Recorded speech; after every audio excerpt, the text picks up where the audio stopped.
Está no ar o Noticidade com Fernando Matos. Olá, boa noite. Caminhoneiros fizeram hoje uma manifestação na rodovia Arquimedes Lamoglia, entre Salto e Itu. Os manifestantes são contrários ao governo federal, ao preço dos combustíveis e à alta carga tributária. De acordo com a Polícia Militar Rodoviária, os motoristas seguiram lentamente com os veículos pela faixa da direita por alguns quilômetros e depois retornaram ao ponto de partida. O movimento durou aproximadamente 1 hora e, segundo a Polícia Militar Rodoviária, o tráfego não foi prejudicado. Pois é, e com esta situação dos caminhoneiros em algumas regiões brasileiras, alguns fatores começam a preocupar a população.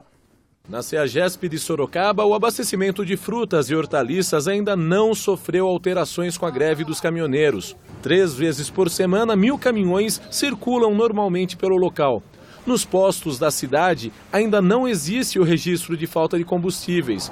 Mesmo assim, esse gerente não esconde o medo de ser prejudicado pela paralisação. Realmente a gente corre o risco de ter um bloqueio na estrada e o combustível não poder chegar até nós, Entendeu? Isso aí é uma coisa que pode realmente ocorrer aí mais para frente.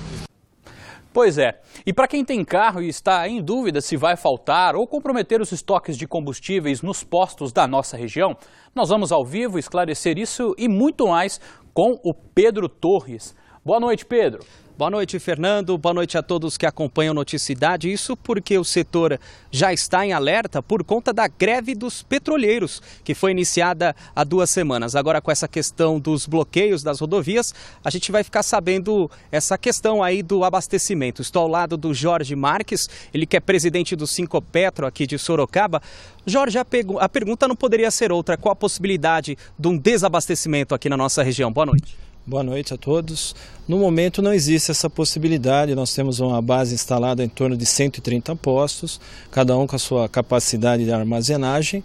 Houve hoje uma questão pontual na refinaria de Paulínia, mas isso também já foi liberado. Então eu acho que amanhã o abastecimento volta ao normal.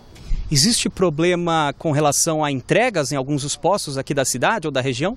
Houve alguns problemas pontuais, entre a distribuidora e o posto, algum problema de logística. Mas são questões assim menores, Quanto ao abastecimento, ainda não temos nenhum problema. Então a região é abastecida pelos terminais, como você disse, de Paulínia, de Barueri e também de Guarulhos. Com essa liberação que você nos informou, não há previsão para desabastecimento futuro, é isso, Não, no momento não. O único terminal que teve o bloqueio foi Paulínia. Guarulhos e Barueri continuou normalmente. Agora houve um aumento da procura, em torno de 10% aqui na região, você havia me falado. Justifica essa preocupação do consumidor em correr para os postos de gasolina? O que você tem a dizer ao consumidor? Durante o dia de ontem houve alguns boatos, então os consumidores ficaram um pouco ansiosos, houve uma procura maior. Mas hoje já as coisas já estão mais normais e os consumidores podem ficar tranquilos que nos próximos dias não haverá falta de produto. Como a sua categoria se posiciona com relação a esses bloqueios?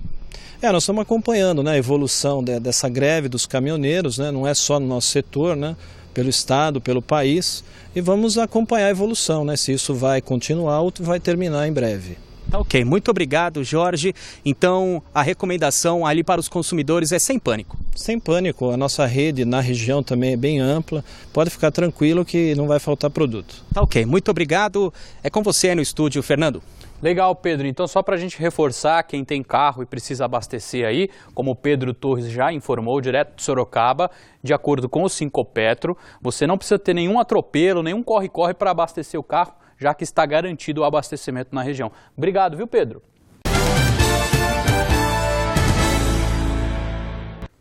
A Delegacia de Investigações Gerais de Jundiaí divulgou que um dos suspeitos de assaltar o banco em Itupeva na semana passada já tinha cumprido pena por tráfico internacional de drogas na Espanha.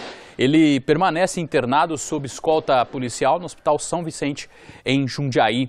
O comparsa, que também ficou ferido durante o crime e está no mesmo hospital, também tinha passagem criminal. Durante a ação do bando, um policial militar ficou ferido, mas passa bem. Um cliente do banco foi baleado e morreu, e outros 2 integrantes da quadrilha foram mortos por policiais e 4 conseguiram fugir. E a polêmica sobre a reorganização escolar vai parar na Justiça, hein? O Ministério Público Estadual instaurou inquérito civil para apurar a reorganização da rede estadual de ensino de Sorocaba e as implicações decorrentes dessa medida para milhares de estudantes. O Ministério Público expediu ofício à Secretaria de Estado da Educação para solicitar informações detalhadas a respeito do novo modelo e quer que as comunidades escolares e entidades da classe sejam consultadas sobre o plano de reorganização, garantindo-se a maior clareza e transparência na implementação da proposta. Nós entramos em contato com a Secretaria de Educação do Estado, mas até agora não tivemos resposta. Você está em casa aí preparando aquele jantar, o assunto agora envolve refeição. Com a crise econômica que o país atravessa, algumas pessoas recorrem a alternativas para economizar. Neste restaurante no Jardim Emília, em Sorocaba, o movimento caiu 10% nos últimos meses. Em média, são vendidos 400 pratos por dia. Para manter os preços ao consumidor, Fátima abusa da cotação. A concorrência entre os fornecedores tem sido uma aliada para evitar o repasse imediato. A minha briga é diária, eu coto o preço diário para que eu consiga segurar o máximo, mas infelizmente vai chegar num momento que eu vou ter que repassar, nem que seja tanto, mas eu vou ter que repassar. Enquanto o preço do cardápio não aumenta, há clientes satisfeitos. Para mim, muito mais em conta do que a tradicional compra de supermercado todo mês. Para outros, almoçar fora durante a semana deixou de ser rotina. É raramente, né? Com a crise que está a situação, agora é só de vez em quando mesmo. E essa fila com centenas de pessoas bem na hora do almoço nunca diminui e ninguém reclama. É justamente por causa de um bom prato de comida que muitos escolhem este endereço em Sorocaba. Eu vim no médico com ele e agora eu vou almoçar aqui. Já aproveita? Já aproveita. A comida é maravilhosa, tudo de bom.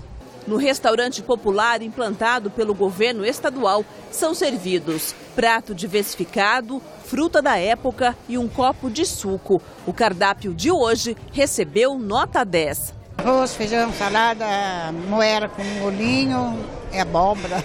E o sabor? Tá bom.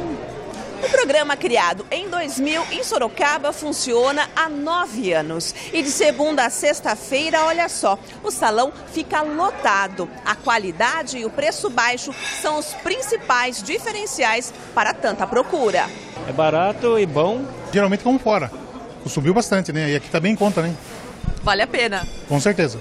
Verônica economiza toda quinta-feira. O almoço completo custa só uma moeda. A comida é muito boa e aí na fila os amigos falam que eles vêm de Votorantim almoçar aqui e está ajudando principalmente os idosos, né? Muito bom. É um prato único para todo mundo, é um cardápio nutricionalmente equilibrado e as pessoas podem vir e comer sem diferença nenhuma. A cada dia, 82 mil refeições são servidas no estado, 30 milhões de toneladas por ano. No Jardim Faculdade, em Sorocaba, são 1.300 pratos todos os dias. Aqui nós temos, pela proximidade do conjunto hospitalar, vários usuários, tanto do hospital como moradores próximos, os escritórios dos profissionais próximos, os idosos que não pagam transporte coletivo também usam bastante o serviço do Bom Prato. Tá certo, hora de falar do tempo. A quarta-feira deve ser de sol no período da manhã, com pancadas de chuva à tarde e à noite. Veja como ficam as temperaturas.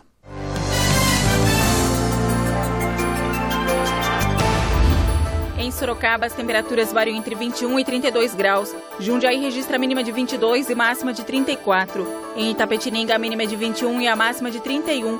Em Tietê, a mínima de 22 e a máxima de 33 graus.